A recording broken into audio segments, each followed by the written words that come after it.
नमस्कार दोस्तों, आप सभी लोगों का स्वागत है आपके अपने यूट्यूब स्टडी विद मंतोष में। आइए हम लोग एक नया चैप्टर आज शुरू करते हैं। महाद्वीप एवं महासागर चैप्टर जो है वो महाद्वीप और महासागर से संबंधित है, ठीक। और महाद्वीपीय एवं महासागरीय बेसिन की उत्पत्ति आज इसमें देखेंगे, ठीक। Origin of the continents and ocean basins, ठीक। इसे इंग्लिश में बोलते हैं origin of the continents and ocean basins, ठीक। आइए देखते हैं इसमें क्या है, ठीक। सबसे पहले इसका परिचय देख लेते हैं महाद्वीप एवं महासागर का, ठीक। महाद्वीप एवं महासागर ग्लोब के दो प्रमुख अंग माने जाते हैं। महाद्वीप और महासागर ग्लोब के किसके ग्लोब के महत्वपूर्ण अंग माने जाते हैं, ठीक। तथा पृथ्वी के प्रथम श्रेणी के उच्चावच के अंतर्गत सम्मिलित किए जाते हैं। जो महाद्वीप एवं महासागर हैं वो पृथ्वी के प्रथम श्रेणी के उच्चावच माने जाते हैं, ठीक। कौन सी श्रेणी के उच्चावच माने जाते हैं? प्रथम श्रेणी के, ठीक। आइए आगे देखते हैं। उनके विस्तार, उत्पत्ति तथा विकास के विषय में अनेक विद्वानों ने अलग अलग मत प्रस्तुत किए हैं और उन्हें प्रमाणित करने के लिए समुचित साक्ष्यों को उपस्थित करने के प्रयास भी किए हैं। इस समस्या के निदान के पूर्व जल थल के वितरण तथा महासागरों की तली का अस्थायित्व नामक दो मूलभूत समस्याओं का निराकरण अत्यंत आवश्यक है। कौन सा? जल और स्थल का, ठीक। जल और स्थल का वो विवरण प्रस्तुत करने के लिए समस्याओं का निराकरण किए हैं। आइए देखते हैं आगे उसमें। पृथ्वी की धरातल का लगभग 70.8% यानी राउंड फिगर इसे 71% बोला जाता है, ठीक। भाग पर जल और 29.2 यानी 29% भाग पर यह स्थल आवृत है। मतलब कि पृथ्वी के धरातल पर 71% जल है और 29% स्थल भाग है, ठीक। परंतु जल तथा स्थल का यह वितरण भी समान नहीं है। जो जल और स्थल का वितरण है ये समान नहीं है। ग्लोब पर जल थल के वर्तमान वितरण के निम्नांकित तथ्यों का उल्लेख किया जा सकता है। ग्लोब पर स्थल और जल और स्थल, यह स्थल होगा, जल और स्थल के वर्तमान वितरण के निम्नांकित तथ्यों का उल्लेख किया जा सकता है। कौन कौन सा उल्लेख है देखिए, इसमें बताते हैं। उत्तरी गोलार्ध में स्थल की प्रधानता है। समस्त स्थल भाग का 75% भाग विषुवत रेखा के उत्तर में स्थित है। जो स्थल खंड है, स्थल खंड उत्तरी भाग में, उत्तरी भाग बोले या उत्तरी गोलार्ध बोले में सबसे अधिक है। कितना है? तो 75%। जब 75% स्थल भाग है तो 25% जल भाग होगा, 25% जल भाग होगा, ठीक। और ये बात किससे करते हैं कि ये उत्तरी गोलार्ध और दक्षिणी गोलार्ध जो है वो बाटा कहाँ से जाता है? तो विषुवत रेखा से बाटा जाता है, ठीक। विषुवत रेखा से ये हो गया गोलार्ध, इसे विषुवत रेखा मानते हैं, या इसे इंग्लिश में बोलते हैं इक्वेटर। ठीक, इक्वेटर 0 डिग्री। ठीक, यहाँ से हो जाएगा उत्तर, ये हो जाएगा दक्षिण, ये दक्षिण। ठीक, तो उत्तरी भाग में, इस उत्तरी भाग में 75% स्थल भाग। ठीक, तो 25% बचा दक्षिण भाग में। ठीक, इसमें 25% जल अगर बचा तो इसमें 75% जल होगा। ठीक, हो गया क्लियर पूरा। आइए आगे देखते हैं। इसके विपरीत दक्षिणी गोलार्ध में जलीय भाग की अधिकता है। अभी बात की है कि अगर 25% स्थल भाग बचेगा तो 75% दक्षिणी गोलार्ध में जल बचेगा। ठीक, यदि पृथ्वी को 2 गोलार्ध में विभाजित किया जाए और उत्तरी गोलार्ध का ध्रुव इंग्लिश चैनल, ठीक, इंग्लिश चैनल में मान लिया जाए तो उत्तरी गोलार्ध स्थल गोलार्ध होगा।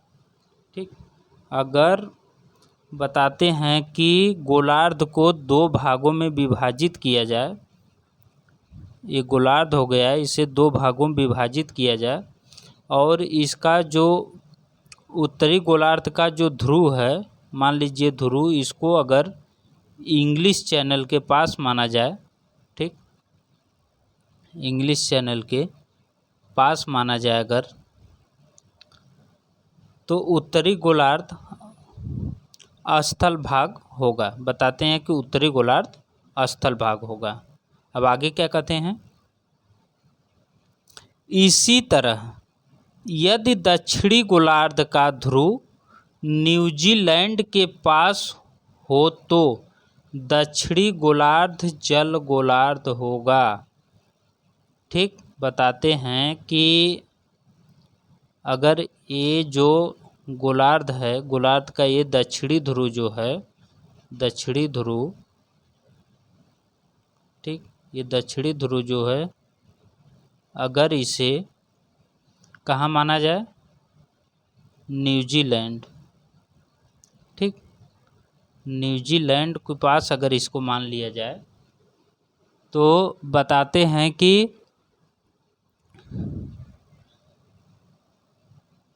दक्षिणी गोलार्ध न्यूजीलैंड के पास मान लिया जाए तो दक्षिणी गोलार्ध पूरा जल गोलार्ध होगा।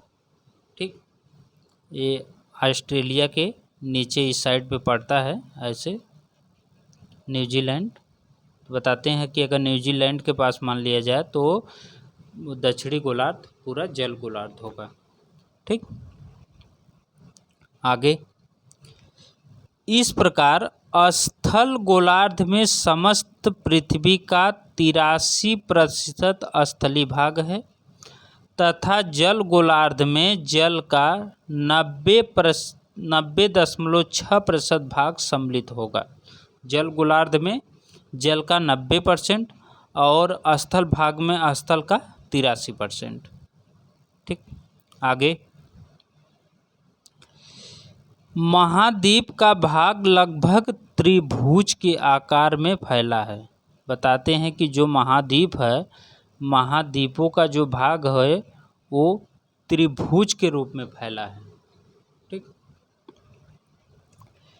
इनके आधार उत्तर में आर्कटिक सागर के सहारे हैं तथा इनका शीर्ष दक्षिण की ओर है। ठीक, बताते हैं कि जो इनका आधार है, आधार इनका जो है वो आर्कटिक की ओर है और इनका जो शीर्ष है वो शीर्ष दक्षिण की ओर है। ठीक, जो आर्कटिक सागर है ये ऊपर है। ठीक, इसीलिए बताते हैं कि इनका आधार आर्कटिक सागर और इनका शीर्ष जो है वो दक्षिण की ओर है। आगे फिर क्या बताते हैं, बताते हैं कि पश्चिमी गोलार्ध में उत्तरी और दक्षिणी अमेरिका समद्विबाहु त्रिभुज के रूप में हैं। बताते हैं कि ये गोलार्ध हो गया, गोलार्ध को तो ये दो भाग में बांट दिया गया। ठीक, इधर ये हो गया उत्तर, ये हो गया दक्षिण। ठीक, ये हो गया पूर्व, ये हो गया पश्चिम। और जो हमारा अमेरिका है, उत्तरी अमेरिका और दक्षिणी अमेरिका वाला क्षेत्र, वो इसी वाले क्षेत्र में पूरा है। ठीक, इसी वाले क्षेत्र में है। तो इसीलिए वो कह रहे हैं कि पश्चिमी गोलार्ध में उत्तरी और दक्षिणी अमेरिका समद्विबाहु त्रिभुज के रूप में है। ठीक, इधर ये पश्चिम हो गया, उधर पूर्व, इसीलिए वो पश्चिम की बात कर रहा है। ठीक, आगे, जिसका आधार आर्कटिक सागर तथा शीर्ष दक्षिण में केप हार्न में स्थित है। ठीक, बताते हैं कि इसका जो शीर्ष है, जो आधार है, वो आर्कटिक सागर और जो शीर्ष है वो केप हार्न में स्थित है। ठीक, आगे क्या कहते हैं, और बताते हैं कि यदि इन दोनों महाद्वीपों को अलग अलग रूप में लिया जाए तब भी ये दोनों त्रिभुज बनाते हैं। बताते हैं कि अगर इन दोनों महाद्वीपों को अलग अलग रूप में अगर लिया जाए, ठीक, इन्हें अगर अलग अलग रूप में ले लिया जाए, ठीक, इस तरह से होगा, अगर अलग अलग भाग में कर दिया जाए तब भी ये त्रिभुज के रूप में बनेंगे। ठीक, और क्या बताते हैं आगे, इसी तरह यूरेशिया मतलब यूरोप और एशिया, यूरेशिया मतलब यूरोप और एशिया, यूरोप और एशिया, इसी तरह यूरेशिया भी त्रिभुज का रूप धारण करते हैं, जिसका आधार उत्तर में आर्कटिक सागर के सहारे और शीर्ष भाग पूर्वी द्वीप समूह के पास। बताते हैं कि यूरेशिया भी त्रिभुज रूप धारण करते हैं, जिसका आधार आर्कटिक सागर माना गया है और शीर्ष भाग जो है इसका पूर्वी द्वीप समूह माना गया है। ठीक, पूर्वी द्वीप समूह कौन से हैं, तो पूर्वी द्वीप समूह में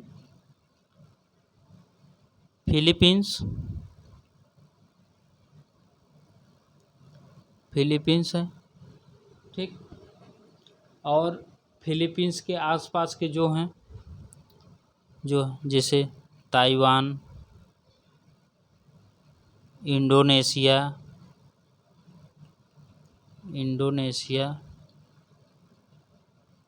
जापान, ये सब जो पश्चिमी द्वीप समूह हैं, ये सब जो आएंगे, ये सब का क्षेत्र, ठीक, उसे ये क्या बताते हैं कि उसे शीर्ष भाग द्वीप समूह के रूप में है। आगे अगला बात होती है कि अमेरिका का आधार उत्तर में तथा शीर्ष उत्तर मासा अंतरिप है।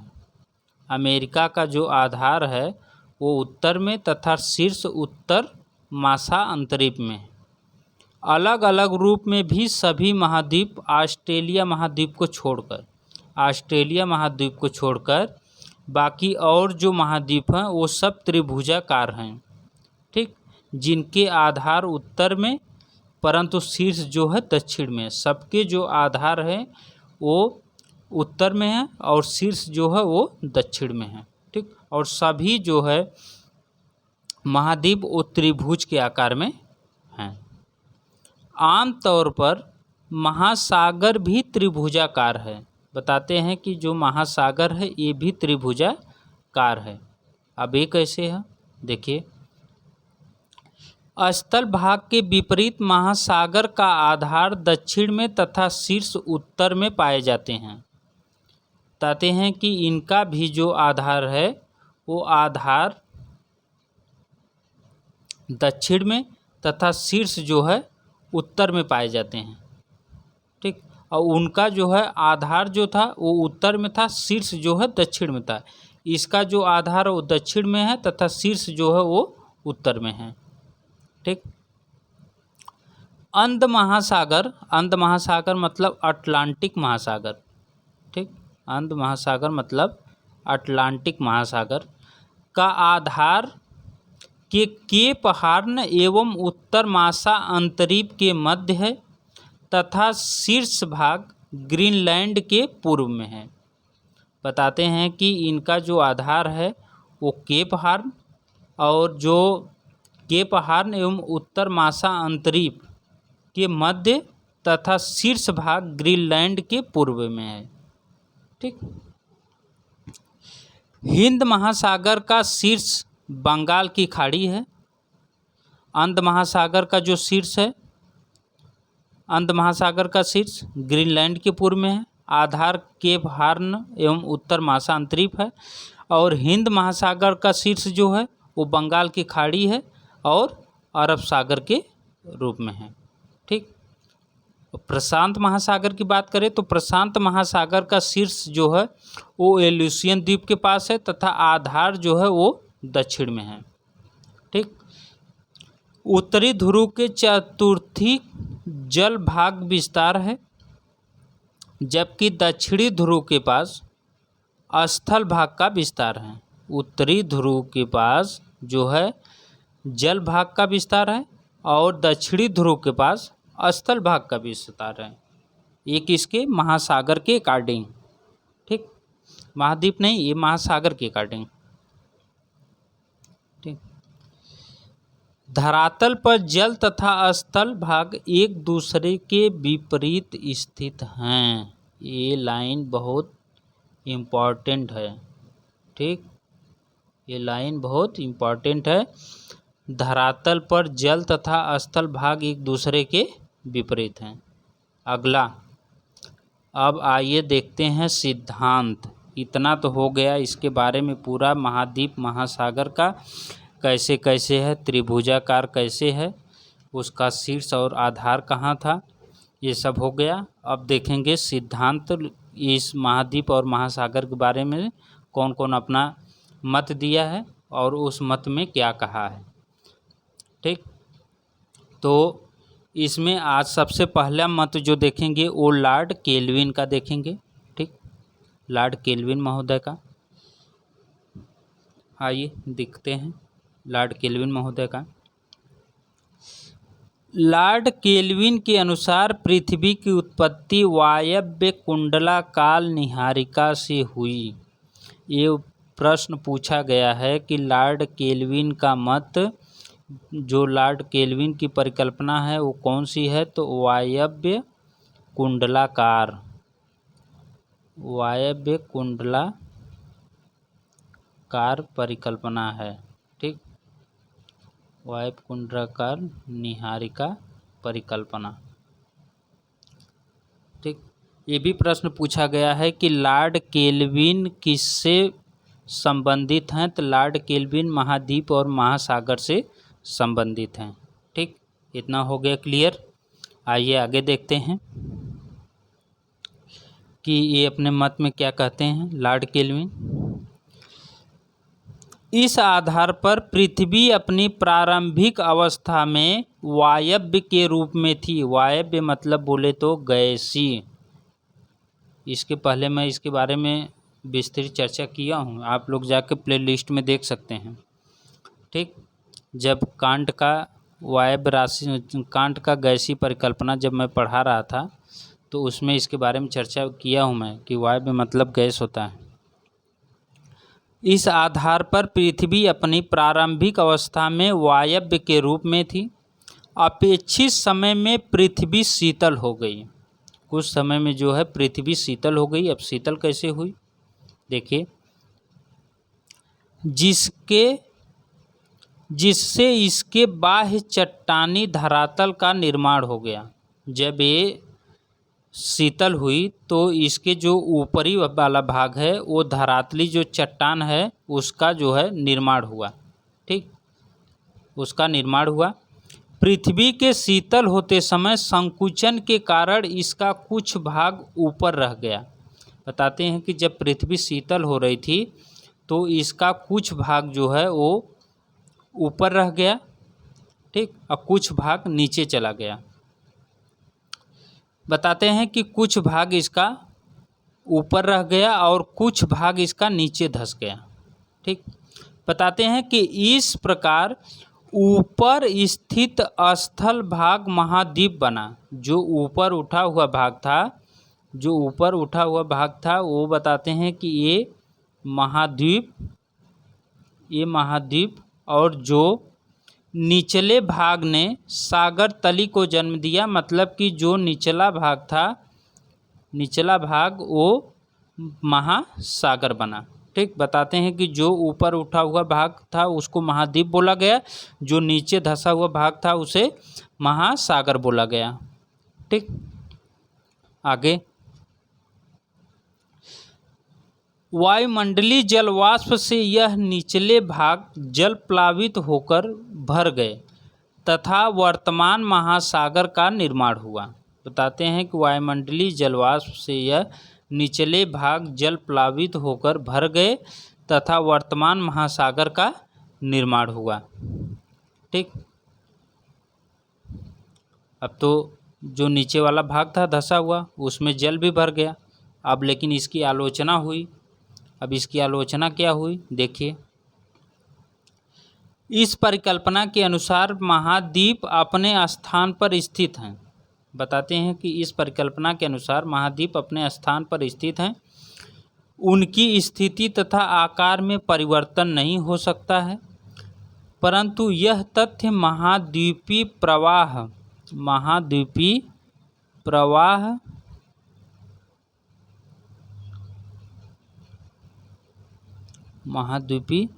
प्रवाह सिद्धांत के विपरीत। ठीक, प्रवाह सिद्धांत बताते हैं कि उसका जो है वो खिसका होता रहता है, लेकिन इनके आधार पे अगर देखा जाए तो इसमें कोई परिवर्तन नहीं है, सेम वहीं का वहीं है। ठीक, ये तो हो गई इनकी आलोचना किसकी, केल्विन महोदय की। ठीक, आइए अब आगे देखते हैं। अगले हैं लैपवर्थ एवं लौ। अब लैपवर्थ और लौ की परिकल्पना देखते हैं कि महाद्वीप और महासागर की उत्पत्ति से संबंधित ये अपना मत क्या देते हैं। देखिए, लैपवर्थ के अनुसार पृथ्वी से ऊष्मा का निरंतर ह्रास होता गया। बताते हैं कि ऊष्मा का निरंतर ह्रास होता गया कहाँ से, पृथ्वी से, जिस कारण पृथ्वी की पपड़ी में संकुचन प्रारंभ हो गया। बताते हैं कि इसमें से ऊष्मा का ह्रास हुआ, मतलब इसमें से ऊष्मा का जब ह्रास हो रहा था तब पृथ्वी पर जो है संकुचन हुआ। संकुचन के कारण इस पे पपड़ी का प्रारंभ हो गया, मतलब पपड़ी बन गई। ठीक, इसी संकुचन के कारण भूपटल पर वलन का निर्माण हो गया। बताते हैं कि इसी संकुचन के कारण जब पृथ्वी ठंडी हो रही थी तो संकुचन जब हुआ तो संकुचन के कारण भूपटल पर वलन का निर्माण हुआ। ठीक, कहते हैं कि वलन का निर्माण हुआ। अब आगे, वलन का ऊपरी भाग अपनति स्थल भाग बन गया। बताते हैं कि वलन का जो ऊपरी भाग था वो अपनति यानी स्थल भाग बन गया तथा निचला भाग अभिनति सागर में परिवर्तित हो गया। अपनति और अभिनति का मतलब समझ लीजिए। अपनति, ठीक, और अभिनति, जैसे पर्वत है। ठीक, जो पर्वत का ये ऊपरी भाग है इसे अपनति बोलते हैं, जो ये निचला भाग है इसे अभिनति बोलते हैं। वही बात ये बताए हैं कि जो वलन का ऊपरी भाग था वो स्थल भाग, ये अपनति वाला जो स्थल भाग बना, और जो ये निचला भाग अभिनति वाला था ये बताते हैं कि सागर में परिवर्तित हो गया, मतलब ये सागर बना। ठीक। लैपवर्थ ने महाद्वीपों पर फैले हुए वलन तथा विभिन्न महासागरों की तली का अध्ययन करने के बाद उपर्युक्त मत का प्रतिपादन किया। अब वो क्या बताते हैं, देखिए। उन्होंने बताया कि उत्तरी अमेरिका वलन की क्रिया से प्रभावित एक उभरा हुआ अपनतीय भाग ही है। बताते हैं कि जो अपनति है उसी अपनति का जो प्रभाव वो उत्तरी अमेरिका में पड़ा था। ठीक। जिसके दोनों किनारों पर अपनतीय भाग अपलेशियन तथा राखीज स्पष्ट रूप में दिखाई देता है। बताते हैं कि दोनों किनारों पर अपलेशियन और राखीज दिखाई देता है। ठीक। अभिनति और अपनति की वजह से। ठीक। और आगे क्या बताते हैं, अब देखिए। सन 1907 ईस्वी में सन 1907 ईस्वी में, अभी तक तो लैपवर्थ का चला था, अब लॉ क्या बोलते हैं। 1907 ईस्वी में लॉ नामक विद्वान ने लैपवर्थ की उपर्युक्त परिकल्पना में संशोधन प्रस्तुत किया। ठीक। अभी संशोधन क्या किए हैं, तथा अपने मत की पुष्टि के लिए गणितीय सूत्रों का सहायता लिया। ठीक। लॉ के अनुसार किसी भी वस्तु का ज्यामितीय केंद्र तथा गुरुत्व केंद्र एक नहीं हुआ करता है। ठीक। बताते हैं कि लॉ के अनुसार किसी भी वस्तु का ज्यामितीय केंद्र तथा गुरुत्व केंद्र एक नहीं हुआ करता है। ठीक। पृथ्वी की अपकेंद्रीय आकर्षण शक्ति के कारण उसके धरातलीय भाग पर अनेक स्थानों पर उत्थान तथा धसाव हो गया। ठीक। कैसे हुआ उत्थान और धसाव, तो पृथ्वी के अपकेंद्रीय आकर्षण शक्ति के कारण धसे हुए भाग जल के संचय के फलस्वरूप महासागरों का निर्माण हो गया। ऊंचे उठे हुए भाग महाद्वीप के रूप में परिवर्तित हो गए। ठीक। उनके अनुसार महाद्वीप महासागर के विपरीत दिशा में स्थित हैं। किसके अनुसार, लॉ के अनुसार। लॉ के अनुसार बताते हैं कि महाद्वीप महासागर के विपरीत दिशा में होते हैं, अर्थात सागर के पीछे स्थल तथा स्थल के पीछे सागर मिलते हैं। ठीक। आगे ये तो हो गया लैपवर्थ और लॉ का मत। अब है लोथियन ग्रीन की चतुष्फलकी परिकल्पना। अब लोथियन ग्रीन महोदय क्या कहते हैं, इनका सिद्धांत बड़ा इम्पोर्टेंट है लोथियन ग्रीन का। ठीक। इनका सिद्धांत क्या नाम है, चतुष्फलकी। ठीक। आइए इसमें भी देखते हैं इसमें क्या है।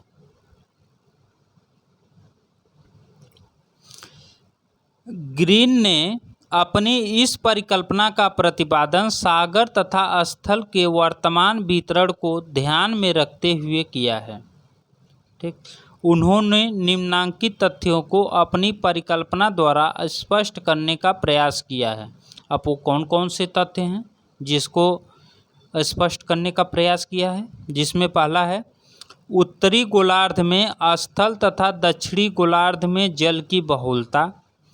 दूसरा, स्थल तथा जल का त्रिभुज के रूप में पाया जाना। महाद्वीप तथा महासागर एक दूसरे के विपरीत दिशा में पाए जाते हैं। ठीक। चौथा बताते हैं कि प्रशांत महासागर का विस्तार अत्यधिक है, जो पृथ्वी के क्षेत्रफल का 1/3 भाग घेरे हुए हैं। पांचवें बताते हैं कि प्रशांत महासागर चारों ओर से नमीन वलित पर्वतों द्वारा घिरा हुआ है। इतने तथ्यों को ध्यान में रखते हुए वो अपना मत देते हैं। कौन, लोथियन ग्रीन। अब क्या मत देते हैं? उपर्युक्त तथ्यों को ध्यान में रखते हुए लोथियन ग्रीन ने 1975 ईस्वी में अपना चतुष्फलकी सिद्धांत प्रस्तुत किया। समस्त सिद्धांत चतुष्फलक सामान्य विशेषताओं पर आधारित है। बताते हैं, समस्त सिद्धांत चतुष्फलक सामान्य विशेषताओं पर आधारित है। चतुष्फलक वह आकृति है जो कि बराबर भुजाएं वाले 4 त्रिभुजों की बनी होती हैं। जो बराबर भुजाएं वाले 4 त्रिभुजों की बनी होती हैं। ठीक, आगे। ग्रीन ने अपने सिद्धांत का प्रतिपादन ज्यामिति के इन दो तथ्यों के आधार पर किया है। उनके कौन कौन से 2 तथ्य हैं? देखिए, पहला है स्फीयर, दूसरा चतुष्फलक। अब स्फीयर वह आकृति है जिसका आयतन धरातलीय क्षेत्रफल की अपेक्षा सर्वाधिक होता है, और चतुष्फलक वह आकृति है जिसका आयतन धरातलीय क्षेत्रफल की अपेक्षा न्यूनतम होता है। स्फीयर में क्षेत्रफल अधिक होता है और चतुष्फलक में क्षेत्रफल न्यूनतम होता है।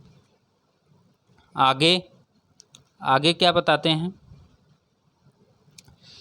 अनेक प्रयोगों के बाद ग्रीन महोदय ने निष्कर्ष निकाला कि यदि एक स्फीयर के धरातल पर चारों ओर से समान दबाव डाला जाए तो स्फीयर चतुष्फलक के आकार में परिवर्तित हो जाएगा।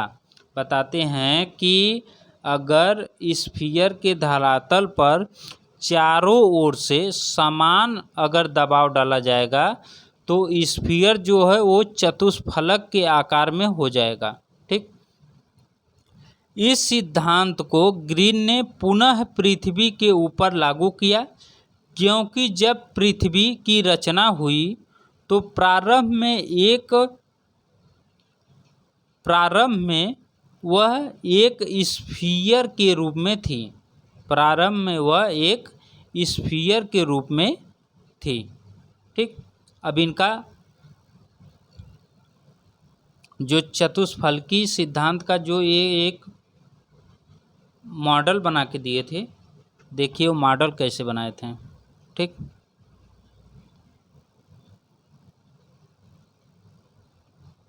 इस तरह से वो मॉडल बनाए थे। ठीक,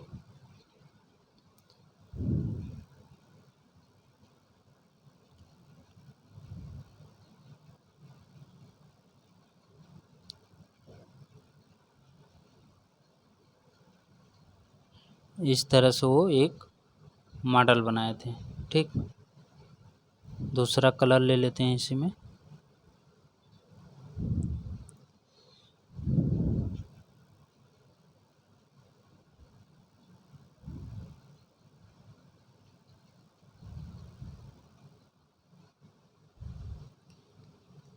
ठीक, अब देखिए,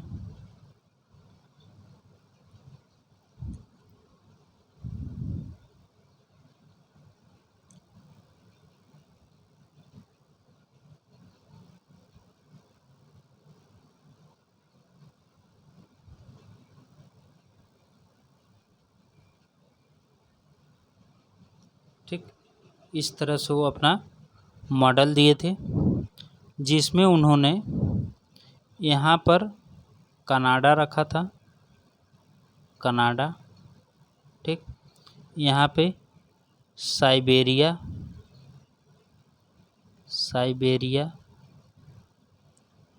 ठीक, ये हो गया आर्कटिक सागर,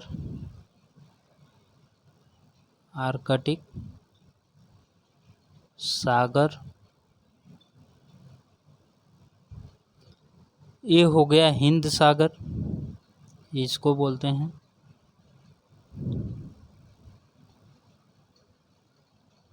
हिंद महासागर।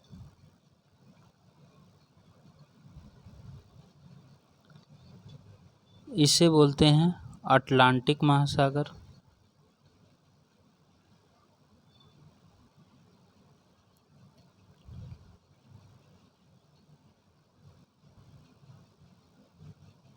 ये हो गया अटलांटिक महासागर। ठीक, अब जो ये नीचे वाला भाग है इसे बोलते हैं वो अंटार्कटिका।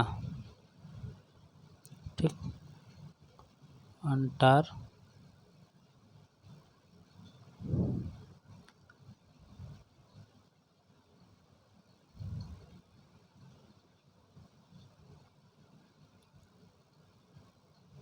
अंटार्कटिका। ठीक, ये जो क्षेत्र है इसे बोलते हैं यूरोप। ठीक, ये हो गया यूरोप। ठीक, ये हो गया क्षेत्र, इधर ये हो गया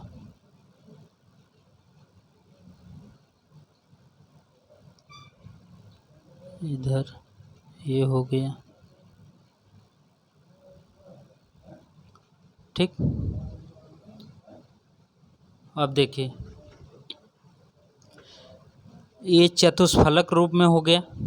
ठीक, बताते हैं कि इधर वाला जो क्षेत्र है ये कनाडा, इधर साइबेरिया, ऊपर आर्कटिक महासागर, उसके नीचे यूरोप, सबसे नीचे अंटार्कटिका, फिर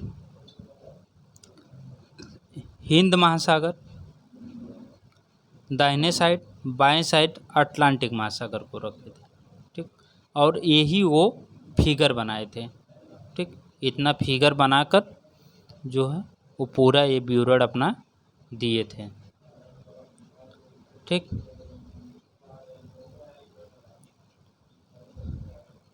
बस आज के लिए इतना ही है। ठीक, थैंक यू फॉर वाचिंग। और अगर अच्छा लगे तो लाइक, शेयर और सब्सक्राइब करना ना भूलें, जो है अधिक से अधिक लोगों को जोड़ें। बस आज के लिए इतना ही है। तब तक के लिए नमस्कार, फिर मिलेंगे नेक्स्ट वीडियो में।